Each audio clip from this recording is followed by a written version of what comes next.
आपके अकॉर्डिंग क्या best formula होना चाहिए इन्वेस्टमेंट के लिए? इंडिया में जो इनकम है वो 40,000 रुपीज से 1.5-2 लाख रुपए के बीच में 70% लोग पैसे बनाते हैं। तो रूल जो है ना, जितना भी पैसा आप बना रहे हो उसका 15 to 20% आपको तो बचाना ही बचाना है। अगर मैं शॉपिंग करने को जा रही हूँ तो मेरे को मन करता है कि शायद मेरे पास इतना पैसा होना चाहिए कि मुझे कुछ खरीदने से पहले सोचना ना पड़े। हर इंसान शायद यही चाहता है, क्योंकि आपके डिसीजंस डिफाइन करते हैं 2024 कैसा था, 25, 26, 27 या मैं 1 लाख रुपए मेरी इनकम है उसको मैं 3 लाख कैसे बनाऊं। तो you need to acquire couple of skills which can help you to generate 3 lakh rupees. Money requires commitment. तो ये जो कर्ज में डूबे हुए लोग हैं, इनको आप क्या सजेस्ट करना चाहेंगे? इनको किन बातों का ख्याल रखने की जरूरत है? अब मैं अफोर्ड नहीं कर सकता हूँ आईफोन 70,000 रुपए का, क्योंकि मेरी तनख्वाह है 40,000 रुपए की, तो मैं नहीं लूंगा। लेकिन अपने दोस्तों को दिखाना है। हाँ। अभी मैं बाइक चलाने की हालत में नहीं, लेकिन मैं कार ले लूंगा, शो ऑफ करना है। 75% लोग तो शो ऑफ में।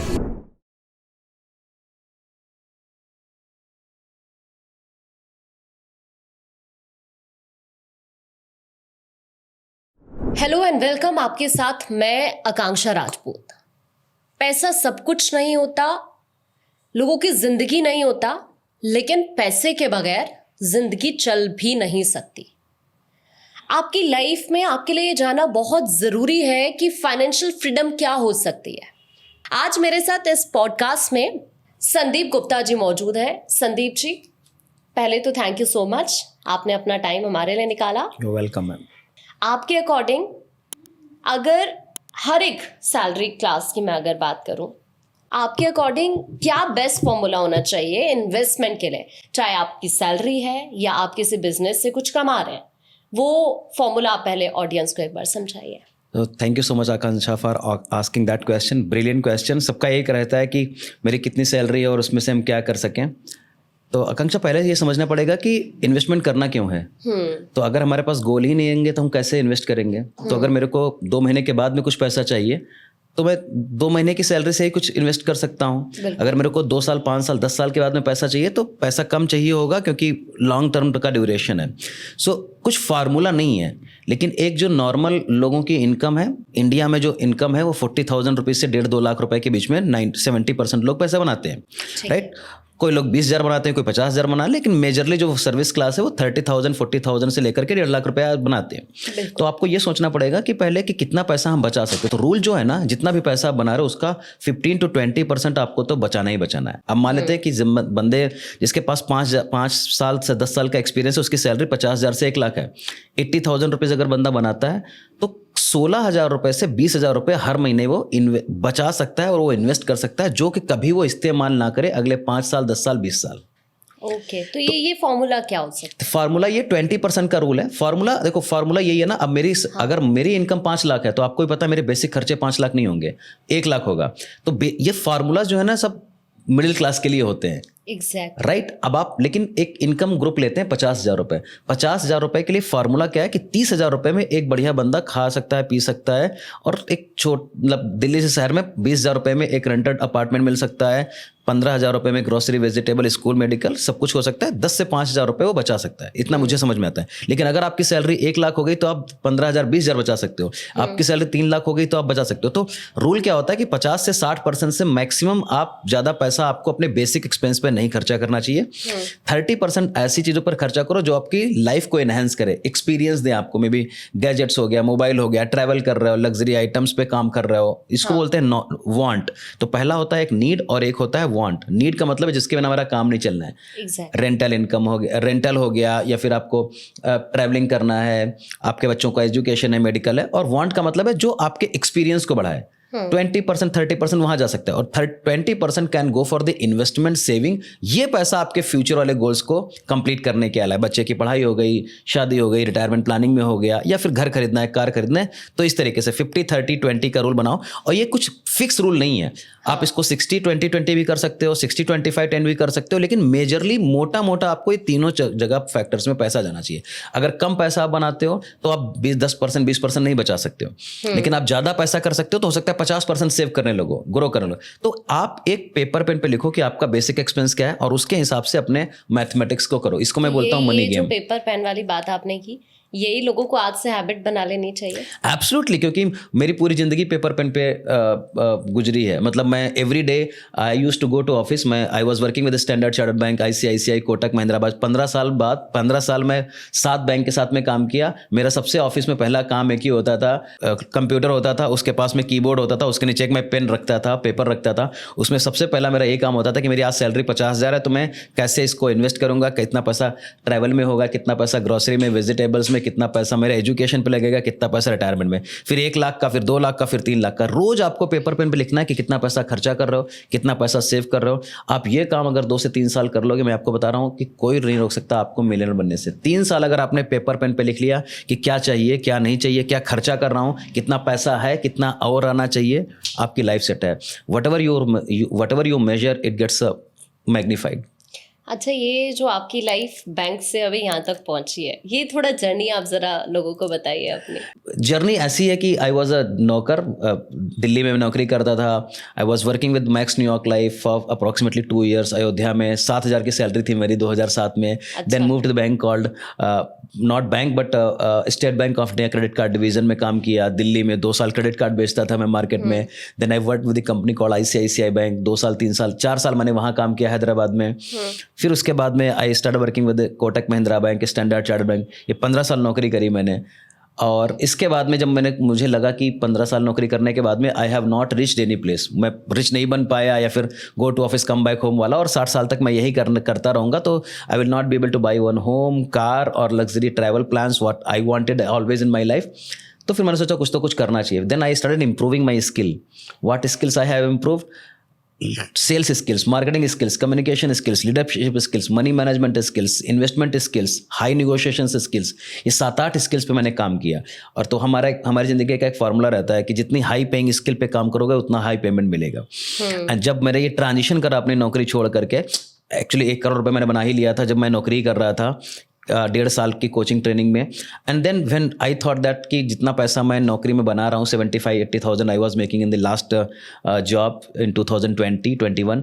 और जब मैंने उसका 10 गुना पैसा बनाना शुरू कर दिया, then I quit my job. And that is आप क्लासेस प्रोवाइड कराते हैं? सॉरी, अभी भी आप क्लासेस? या I provide the webinars, workshop लेता हूँ मैं। 3 दिन का वर्कशॉप होता है जिसमें लोग आते हैं, उनके फंडामेंटल्स क्लियर करता हूँ कि कितना पैसा सेव करना चाहिए, ग्रो करना चाहिए। आज बहुत सारे ऐसे स्टूडेंट्स, बहुत सारे ऐसे लोग जिनको आपकी क्लास फ्री में मिल रही है मुझे। एब्सोल्युटली। मेरा ब्रांड नेम है wealthysandeep.com पर लोग जाते हैं तो वहाँ पर उनको एक फ्री मास्टर क्लास मिलती है। 3 दिन की वर्कशॉप होती है, एक दिन मतलब 2-2 घंटे की। आप उसको अगर कंप्लीट करोगे तो आपके 90% डाउट क्लियर हो जाएंगे कि भाई कैसे आप रिच बन सकते हो, कैसे सेव कर सकते हो। लोन में बहुत सारे लोग होते हैं आजकल के 25 to 35, 45 के लोग जो है ना, उनके पास होम लोन है, कार लोन है, पर्सनल लोन है, एजुकेशन लोन है। और एक बार आपने लोन ले लिया तो आपकी नीयत बन जाती है, आप बार बार लोन लेते रहते हो, तो फिर विशियस साइकिल से आप बाहर नहीं निकल पाते हो। तो ये सब चीज़ें मैं सिखाता हूँ कि कैसे आप पैसा इन्वेस्ट करो, ग्रो करो। 1 लाख बना रहे हो तो उसमें कैसे बढ़िया काम कर सकते हो, 50,000 बना रहे हो तो उसमें भी कैसे बढ़िया काम कर सकते हो। मैं तो यहाँ तक बोलता हूँ अगर कोई बंदा 20,000 बना रहा है ना,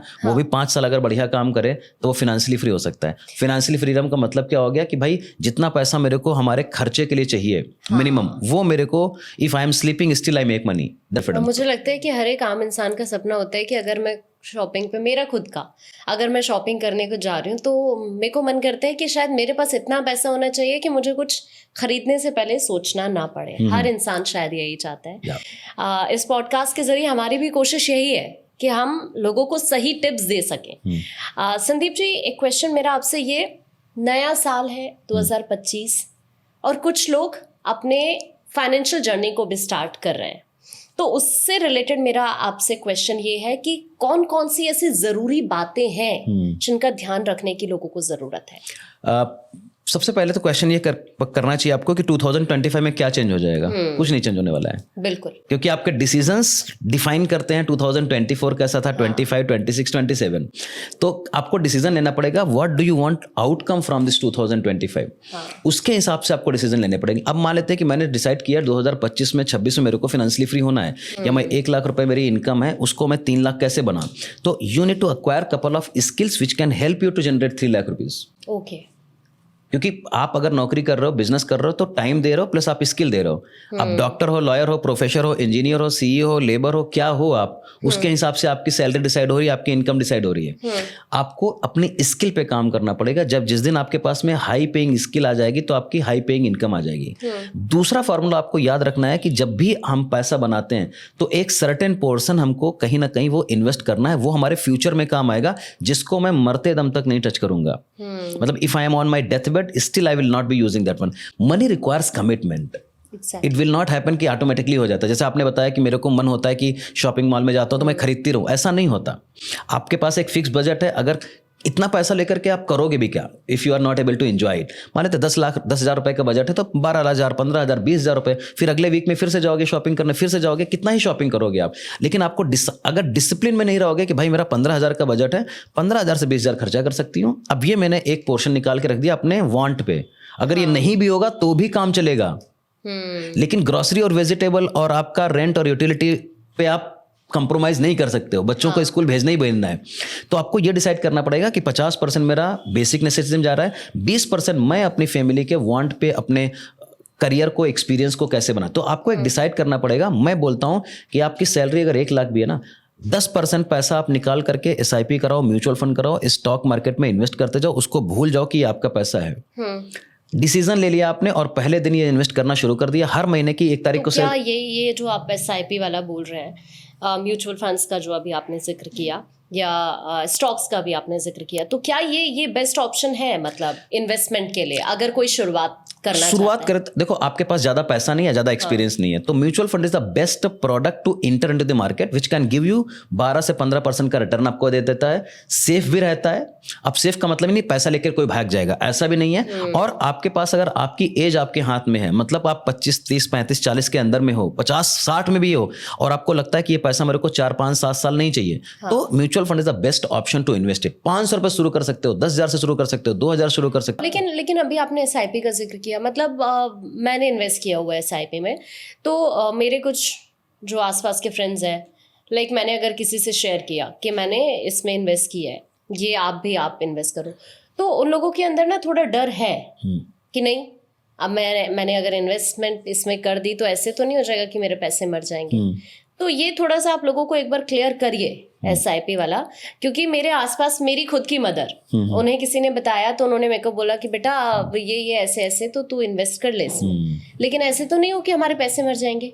तो ये वाला जो लोगों के अंदर एक डर है, ये आप थोड़ा सा क्लियर करें। तो बहुत बढ़िया क्वेश्चन है आकांक्षा। तो आपको ये सोचना पड़ेगा कि डर क्यों है, क्योंकि डर के पीछे एक लॉजिक है। आपने सुन लिया, अब उसने आपका डूबा था 10,000 रुपए, उसने बताया 15,000। जब आपकी मम्मी ने सुना तो आपको बताया, वो डर पहुंच गया 20,000 तक। फिर आपने किसी दूसरे को बताया 30,000 पहुंच गया। ये सब अजम्पशन पे चल रहा है। लेकिन आप एक्सपर्ट से पूछो ना, आपकी मम्मी एक्सपर्ट नहीं है, दादा एक्सपर्ट नहीं है, पड़ोसी एक्सपर्ट नहीं है, सब लोग अफवाह में जी रहे हैं। जो इंडस्ट्री 30-40 साल से काम कर रही है, इतनी बड़ी इंडस्ट्री है, सेबी रेगुलेटेड है, RBI पीछे पड़ा हुआ है, बैंक से पैसा आ रहा है, बैंक से में पैसा जा रहा है, आपका आधार कार्ड लग रहा है, पैन कार्ड लग रहा है, कैसे स्कैम हो जाएगा आपके साथ में?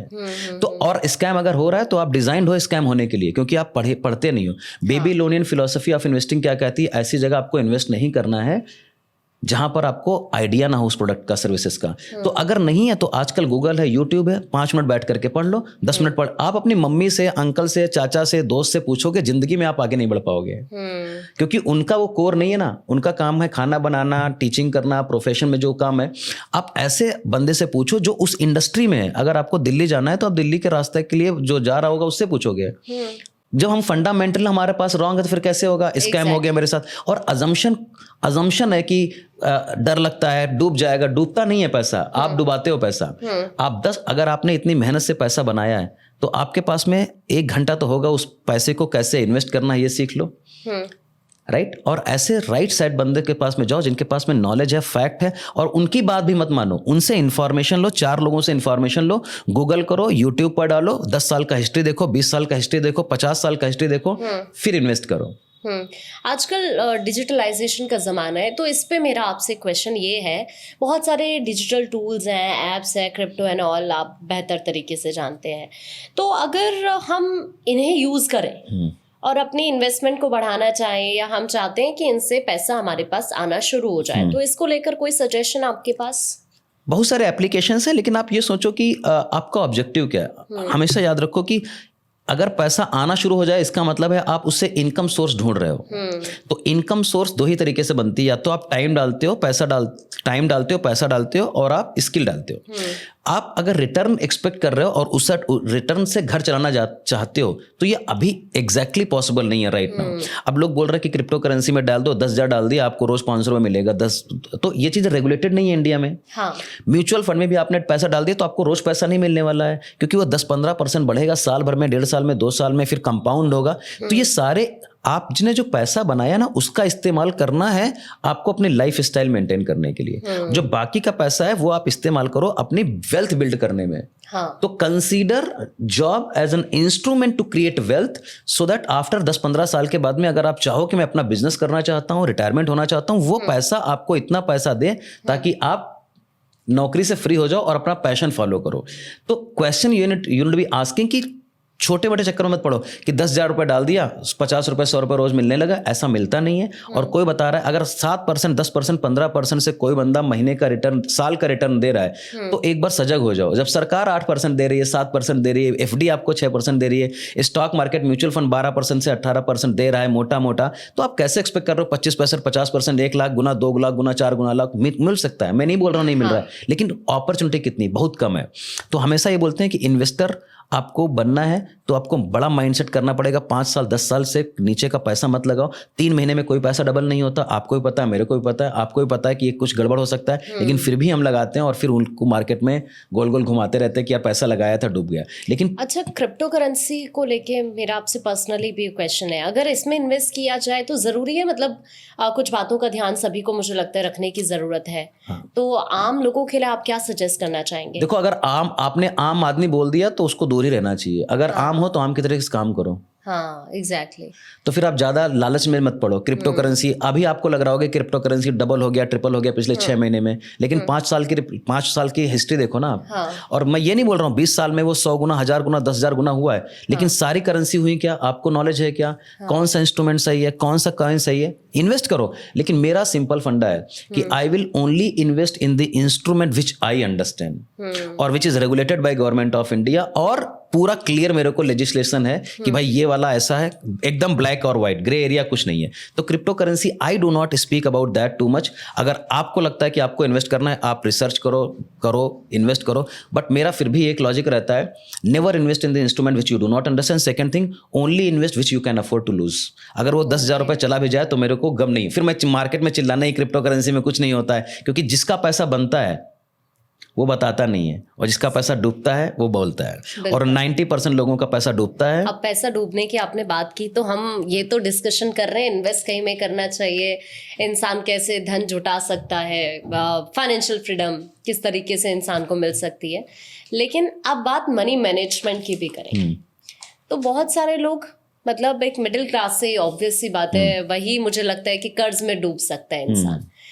तो ये जो कर्ज में डूबे हुए लोग हैं, इनको आप क्या सजेस्ट करना चाहेंगे? इनको किन बातों का ख्याल रखने की ज़रूरत है? क्योंकि मैंने बहुत सारे ऐसे केसेस देखे हैं, वो अलग अलग सेक्टर से लोग जुड़े हो सकते हैं, बिजनेसमैन हो सकते हैं, कोई किसान भी हो सकता है, या फिर कोई सैलरीड पर्सन भी हो सकता है। तो इन लोगों को जो ऑलरेडी कर्ज के बोझ तले हैं, इनको किन बातों का ख्याल रखने की ज़रूरत है? तो अखिलेश जी, पहले आपको ये समझना पड़ेगा कि उन्होंने कर्ज लिया क्यों, तो क्यों लेते हो आप। या तो आपके पास एक ऐसी इमरजेंसी आ गई जो कि आप अवॉइड नहीं कर सकते थे, या फिर आप अपनी औकात से ज़्यादा पैसा खर्चे करने की कोशिश कर रहे हो। नहीं, सही बात है।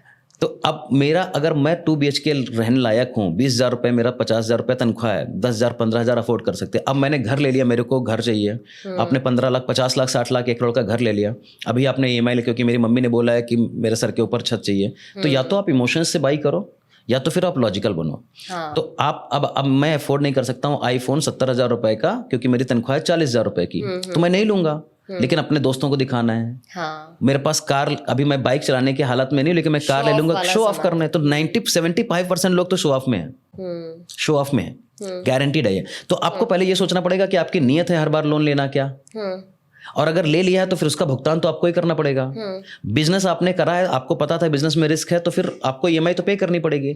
अब ये कुछ हो सकता है सिचुएशंस कि घर में किसी की तबीयत खराब हो गई, एक्सीडेंट हो गया, तो पैसा लेना पड़ेगा, लेकिन आपको ये सोचना है कि आपके पास प्रोटेक्शन प्लान भी तो था। आप हेल्थ इंश्योरेंस ले सकते थे, लाइफ इंश्योरेंस ले सकते थे, जो घर आपने लिया है उसका इंश्योरेंस लेते थे, बहुत सारे काम कर सकते थे, लेकिन आपको एजुकेशन ही नहीं है। दूसरी बात कि आप जब घर लेते हो ना, तो जब तक आप 20 साल उसकी ईएमआई पे नहीं करते तब तक आपका घर नहीं होता है। मैं साफ साफ बोलता हूं कि आप अगर 1 लाख रुपए बना रहे हो तो 1 लाख रुपए के हिसाब से काम करो, और 10% 15% पैसा कम ही खर्चा करो, ताकि आप पीस ऑफ माइंड में, हमारे लिए सबसे इंपॉर्टेंट रहता है आपकी नींद और आपका किचन। अगर आपने पैसा का इस्तेमाल अपनी सही नींद करने में ले लिया और किचन मैनेज कर लिया, इसके अलावा आपको कुछ नहीं चाहिए ज़िंदगी में। लेकिन मेरे को अभी चाहिए किचन नहीं, किचन के ऊपर ये भी चाहिए, एरोप्लेन भी चाहिए, ट्रेन भी चाहिए, तो नहीं होता है। तो आपको ये सोचना है पहले कि किस लिए लिया था। अब उसके लिए 3 बातें करना है कि अगर आप लोन से बाहर नहीं निकल पा रहे हो तो इसका बड़ा साइकोलॉजिकल रीज़न है कि आप सोच रहे हो खाली लोन के बारे में, कैसे मैं बाहर निकलूँ, कैसे मैं बाहर निकलूँ, कैसे मैं बाहर निकलूँ। तो जब आप बार बार उसी पर फोकस करते हो तो वो चीज़ बढ़ती है। तभी आप 1 लोन लेते हो, 2 लोन लेते हो, ये स्पिरिचुअल अंडरस्टैंडिंग अबाउट लोन है। तो 2 लोन, 3 लोन, 4 लोन, और चौथा लोन लेने का ईएमआई पे करने के लिए आप 5वां लोन लेते हो, और आप विशेष साइकिल में बढ़ जाते हो। Once you start thinking about how I can make money, तब फिर फोकस आपका मनी पर जाता है। जब आप जैसे मनी ज़्यादा बनाना शुरू करते हो, फिर 1 लोन कंप्लीट करते हो, दूसरा, तीसरा, चौथा, इस तरीके से आप बाहर निकल सकते हो। कुल मिलाकर मुझे इस पॉडकास्ट में जो समझ आया वो ये है कि आपको फाइनेंशियल ग्रोथ अगर अच्छी करनी है तो आपको मनी मैनेजमेंट सीखना बहुत ज़रूरी है। अगर आप फाइनेंशियल फ्रीडम चाहते हैं तो आपके लिए फाइनेंशियल डिसिप्लिन भी बहुत ज़रूरी है। Brilliant. किसी भी इन्वेस्टमेंट में अगर आप चाहते हैं, लाइक अभी जैसे बहुत सारे सेक्टर्स, लाइक डिजिटली टूल्स की भी मैंने बात की, लाइक जो 50-30-20 का फॉर्मूला आपने बताया, वो किस तरीके से आपकी लाइफ को